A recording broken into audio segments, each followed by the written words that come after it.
Hey everyone, you're watching News Insights.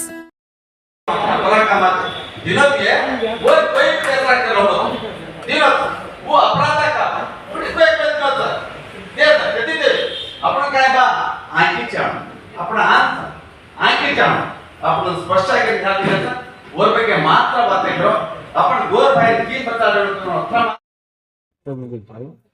ಇದು ಕಳೆದ 30-35 ವರ್ಷಗಳಿಂದ ನಿರಂತರವಾಗಿ ನಡೆದಂತ ಒಂದು ಸಂಘರ್ಷ. ಅದರಲ್ಲೇ ವಿಶೇಷವಾಗಿ ಲೆಫ್ಟ್ ಇದನ್ನ ಮಾಡಲೇಬೇಕು ಅಂತ ಹೇಳಿ ಅವರು ಅಷ್ಟು ವರ್ಷಗಳ ಕಾಲ, ನಾನು 1994 MLA ಎಲೆಕ್ಷನ್ ನಿಂತಾಗಿನಿಂದ ಇಲ್ಲಿವರೆಗೂ ಅವ್ರ ಹೋರಾಟ. ಆದ್ದರಿಂದ ಅವರು ಈ ಒಂದು ಸುಪ್ರೀಂ ಕೋರ್ಟ್ ಆರ್ಡರ್ ಪ್ರಕಾರ ಒಳ ಮೀಸಲಾತಿಯನ್ನ ಎಂಪೆರಿಕಲ್ ಡಾಟಾ ತಗೊಂಡು ಆ ಡಾಟಾದಲ್ಲಿ ಯಾರ್ಯಾರು ಎಷ್ಟೆಷ್ಟು ಹಿಂದುಳಿದಿದ್ದಾರೆ ಮತ್ತು ಯಾರ್ಯಾರು ಏನೇನು ಪೊಸಿಷನ್ ಒಳಗಿದ್ದಾರೆ ಅದನ್ನೆಲ್ಲ ಡಾಟಾ ಕಲೆಕ್ಟ್ ಮಾಡಬೇಕು ಅಂತ ಸುಪ್ರೀಂ ಕೋರ್ಟ್ ಆದೇಶ ಮಾಡಿದೆ. ಆ ಆದೇಶದ ಪ್ರಕಾರ ಮತ್ತೆ ಎಂಪೆರಿಕಲ್ ಡಾಟಾ ಕಲೆಕ್ಟ್ ಮಾಡಿದ ಮೇಲೆ ಜನಸಂಖ್ಯೆಗೂ ಕೂಡ ಎಷ್ಟು ಜನಸಂಖ್ಯೆಯಲ್ಲಿ ಎಷ್ಟು ಜನ ಇದ್ದಾರೆ ಅಂತ ಅವ್ರಿಗೆ ಬೇಕಾದಷ್ಟು ಅವಕಾಶ ಕೊಟ್ಟಿತ್ತು. ಗಣತಿನೂ ಕೂಡ ಮಾಡಿತ್ತು. ಗಣತಿ ಮಾಡಿದಾಗ ಒಬ್ರು ಎಷ್ಟೆಷ್ಟು ಎಡಗೈಯವರೆಷ್ಟು ಬಲಗೈಯವರೆಷ್ಟು ಲಂಬಾಣಿ ಕೊಟ್ಟ ಪರಮಾವತರು ಇವರೆಷ್ಟು ಅನ್ನೋದನ್ನು ತಿಳಿದಿಲ್ಲ. ವಿಶೇಷವಾಗಿ 2 ಕೆಟಗರಿಗಳನ್ನು ಅವರು ಮಾಡಿದ್ರು. ಬಹಳ ಅಡವಿಗಳಲ್ಲಿದ್ದವರು, ಸುಡುಗಾಡ್ತಿದ್ರು, ವೇಷಧಾರಿಗಳು, ಮಾಲಾಧಾರಿಗಳು, ಅವರೆಲ್ಲಿ ಮೇನ್ ಲೈನಿಗೆ ಬಂದಿಲ್ಲ. ಅವ್ರು ಇಲ್ಲಿವರೆಗೂ ದೇಶದ ಸ್ವಾತಂತ್ರ್ಯ ಬಂದಿಷ್ಟು ವರ್ಷ ಆದ್ರು ಅವರು ಕೂಡ ಬಂದಿಲ್ಲ. ಆದ್ದರಿಂದ ಅವರಿಗೂ 1% ಕೊಡಬೇಕು. ಏಕೆ ಹೇಳಿ ಅಂತ ಹೇಳಿ ಇವರು ಏನ್ ಮಾಡಿದ್ರು, ಇವರು ಜಾತಿ ಹೆಸರು ಹೇಳಲಿಲ್ಲ. ಅವ್ರ ಹತ್ರ ಸರ್ವೆಗೆ ಹೋದಾಗ ಏಕೆ ಅಂತ ಬರ್ಕೋ, ಏಡಿ ಅಂತ ಬರ್ಕೋ ಅಂತ ಹೇಳಿದ್ರು. ಅವ್ರ ಜಾತಿ ಹೆಸರು ಹೇಳಲಿಲ್ಲ. ಅದು ಕಮಿಷನ್ನಿಗೆ ಒಂದು ಪ್ರಶ್ನೆ ಆಯ್ತು. ಅದರಿಂದ ಇವರಿಬ್ಬರಿಗೂ 1% ಕೊಡಬೇಕು ಅಂತ ಹೇಳಿದಾಗ ನಾವೆಲ್ಲ ಕ್ಯಾಬಿನೆಟ್ ನಲ್ಲಿ ಮಂತ್ರಿಗಳು, ಮುಖ್ಯಮಂತ್ರಿಗಳು, ಉಪಮುಖ್ಯಮಂತ್ರಿಗಳು ಎಲ್ಲರೂ ಸೇರಿ ಸ್ವಲ್ಪ ಅದರಲ್ಲಿ ಏಕೆ ಏಡಿಯೊಳಗ ಇಬ್ಬರಿಗೂ ಸೇರ್ತಾರೆ. ಏಕೆ ಇದ್ದರೆ ಏಕೆಗೆ ಹಾಕ್ರಿ, ಏಡಿ ಇದ್ದರೆ ಏಡಿಗೆ ಹಾಕ್ರಿ.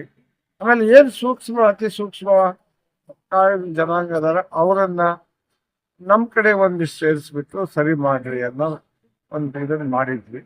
ಆ ಪ್ರಕಾರ ಕ್ಯಾಬಿನೆಟ್ ಕೂಡ ಅಪ್ರೂವಲ್ ಕೊಡ್ತಿದೆ. ಕೆಲವರಿಗೆ ಅಸಮಾಧಾನ ಇದೆ.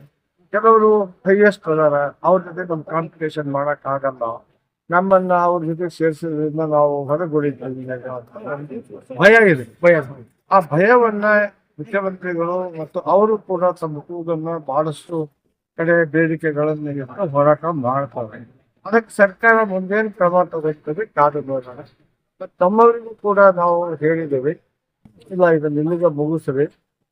ಪರ್ಸೆಂಟೇಜ್ ಇರೋದು 17ರಲ್ಲಿ ಎಲ್ಲರಿಗೂ ಸಮಾನವಾಗಿ ಹಂಚಬೇಕು. ಇದು ಒಂದು ಯಕ್ಷ ಪ್ರಶ್ನೆ ಮತ್ತು ಮುಗಿಯದ ಕತೆ ಇದು. ಅದನ್ನ ಎಲ್ಲರೂ ವಿಶ್ವಾಸಕ್ಕೆ ತಗೊಂಡು ಮುಗಿಸಿದವಿ.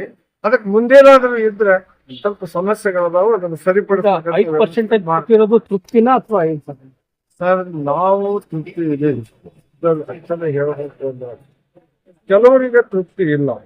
ಅಲ್ಲಿ ನಮ್ಮನ್ನ 4.5 ಬಿಜೆಪಿ ಗೌರ್ಮೆಂಟ್ ನಲ್ಲಿ ಭಾಗ ಮಾಡಿ ಮಾಧುಸ್ವಾಮಿ ಕಮಿಟಿ ಕೊಟ್ಟಿದ್ರು. ಈಗ ಅದನ್ನೇ ಇಟ್ಟು ನಮಗ್ ಕೊಡ್ಬೇಕಾಗಿತ್ತು. ಅವಾಗ ಏನಾಗಿತ್ತು, ಸುಪ್ರೀಂ ಕೋರ್ಟ್ ಆರ್ಡರ್ ಇರಲಿಲ್ಲ. ಆಮೇಲೆ ವೈಜ್ಞಾನಿಕವಾಗಿ ಎಂಪೆರಿಕಲ್ ಡಾಟಾ ಕಲೆಕ್ಟ್ ಮಾಡಿರ್ಲಿಲ್ಲ. ಅಂದಾಜ್ ಮೇಲೆ ಹೊಡೆದಿದ್ರು. ಈಗ ಎಡಗೈದರು ಇಷ್ಟು 6 ತಗೊಳ್ಳಿ, ನೀವು 5 ತಗೊಳ್ಳಿ, 4.5 ತಗೊಳ್ಳಿ ಅಂತ ಹೊಡೆದಿದ್ರು. ಈ ರೀತಿಯಾದಂತ ಕಲೆಕ್ಷನ್, ಇದನ್ನ ಡಾಟಾ ಕಲೆಕ್ಟ್ ಮಾಡಿದ್ರು. ಈ ಡಾಟಾ ಕಲೆಕ್ಟ್ ಮಾಡಿದ್ಮೇಲೆ ಜನಗಣತಿಗೆ ಅನುಗುಣವಾಗಿ ನಾವು ಡಾಟಾ ಹಂಚ್ಬೇಕು ವಿನ ನಾವು ಕೊಟ್ಟು ತೃಪ್ತಿ ಐತೆಲ್ಲೋ ಸರಿ ಐತೆಲ್ಲ ಅಂತ ಹೇಳೋದಕ್ಕಾದ್ರೆ ನಮಗೂ ಇಲ್ಲ, ಅವರಿಗೂ ಇಲ್ಲ. ಏನ್ ಆಗಿದೆ ಆಗಿದ್ರ ಮೇಲೆ ಅದನ್ನ ಹಂಚಬೇಕು ವಿನ ಮತ್ತೊಂದು ಎಲ್ಲದ ತಂದು ಕೊಡಕ್ ಆಗಲ್ಲ. ಅದರಿಂದ ಇದ್ದಿದ್ರಲ್ಲಿ ಸಮಾಧಾನ ಪಟ್ಕೊಂಡು ನಾವು ಹೆಚ್ಚು ಶ್ರಮ ಹಾಕಿ ಮಕ್ಕಳನ್ನು ಓದ್ಸೋದು ಮಾಡೋದು ಮಾಡ್ತೀವಿ, ಸರಿ ಆಗ್ತದೆ ಅಂತ ಭಾವನೆ ನಂದಿಲ್ಲ. ಜಂಗಮ ಅದು ಬಗ್ಗೆ ಸರ್, ಈಗ ಬೇಡ ಜಂಗಮ, ಬೇಡುವ ಜಂಗಮ, ಬೆಡಗು ಜಂಗಮ ಅಂತ ಇದ್ದಾರೆ. ಬೆಡಗು ಜಂಗಮ ಅಂತ ಹೇಳಿದ್ರೆ ಅವರು ಮಾಂಸಾಹಾರಿಗಳು. ಅವರು ಏನು ಎಡಗೈಯದವರಲ್ಲ, ಅವ್ರು ಗುರುಗಳಂತ, ಅವರು ನಾನ್ ವೆಜ್ ತಿನ್ನ ಅಂತ ಮಾಂಸಾಹಾರಿಗಳು. ಮತ್ತ ಬೇಡುವ ಜಂಗಮ ಅಂದ್ರೆ ಈ ಏನು ಪಂಚಮಿ ಹಬ್ಬ ಬರ್ತೈತಿ, ಅದು ಬರ್ತೈತಿ. ಆ ಟೈಮ್ನಲ್ಲಿ 4 ಮನೆಗೆ ಹೋಗಿ ಒಂದ್ ಜೋಳಿಗೆ ಹಾಕೊಂಡು ಭಿಕ್ಷಾಂಜಲಿ ಅಂತ ಕೇಳಿ ಅಲ್ಲಿ ಅವರು ಭಿಕ್ಷಾ ಮಾಡ್ಕೊಂಡ್ ಬರ್ತೀವಿ. ನಾವು ಕೂಡ ಎಸ್ಸಿಗೆ ಸೇರ್ತೀವಿ ಅಂತ ಹೇಳಿ ಅವರು ಸರ್ಟಿಫಿಕೇಟ್ಗಳನ್ನು ತಗೊಂಡಿದ್ದಾರೆ.